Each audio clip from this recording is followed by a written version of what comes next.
C'est pas parce qu'on a un diagnostic du cancer, peu importe lequel que ce soit, qu'on est condamné et qu'il faut profiter peut-être plus au jour le jour, parce qu'on sait quand même, on n'est pas condamné, mais on sait qu'il y a quelque chose.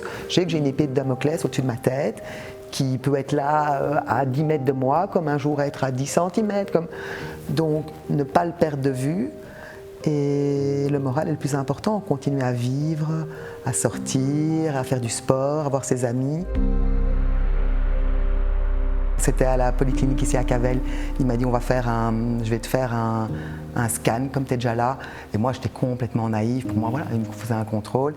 Et puis en un coup tout s'est enchaîné. Il m'a donné le diagnostic il m'a dit tu as un cancer du poumon. Là j'ai senti une bouffée de chaleur dans tout mon corps. Je me rappelle, je lui ai dit j'en ai pour combien de temps, je veux pas mourir. Il m'a dit on sait pas, machin. Il a appelé mon père est arrivé. Et tout s'est emballé, je me suis retrouvée aux soins intensifs à Delta, et ma sœur qui était médecin, qui était en Israël, est arrivée en 2 jours, je ne sais pas comment elle a fait. Et voilà, très vite on a fait les biopsies, on a reçu les résultats des biopsies, et bien sûr, comme vous pouvez l'imaginer, c'est un diagnostic qui chamboule tout, puisque du jour au lendemain, enfin en 1 heure de temps, tout change et tout bascule.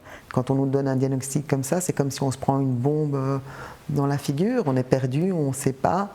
Moi, j'ai eu la chance de ne pas avoir ce sentiment d'être perdue parce que j'avais Laura qui était médecin, mais si je n'avais pas eu ma sœur, on se serait senti perdu. On aurait écouté ce qu'ils nous disent là, on aurait voulu voir ailleurs, on n'aurait pas su savoir qui allait voir ailleurs, on aurait entendu des gens, on aurait couru en fait comme une poule sans tête dans tous les sens. L'oncle de mon mari avait un ami qui avait pris contact avec My Cancer Navigator et qui m'a vivement conseillé, qui m'a appelé personnellement pour me dire il m'a lui-même dit je sais qu'on te sollicite beaucoup, mais je te conseille vraiment de prendre contact avec eux parce qu'ils vont te faire un résumé de la situation, ils vont te dire exactement si c'est le meilleur traitement qu'on lui propose, si c'est le plus up-to-date, donc le plus récent dans la littérature, et répondre à toutes tes questions si tu en as d'ordre scientifique ou d'ordre même personnel. Parce qu'ils ont les compétences, ils savent où regarder, où chercher, si ça se trouve, ils ont déjà eu quelqu'un il y a 3 mois qui a exactement le même type de cancer, donc ils savent déjà quoi dire très vite.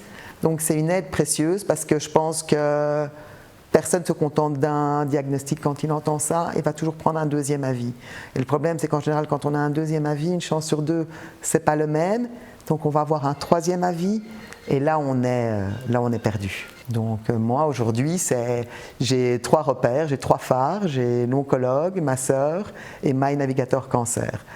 Moi, j'ai juste mon rôle à moi, c'est d'avoir le moral, d'écouter ce qu'on me dit de faire, de prendre mes traitements.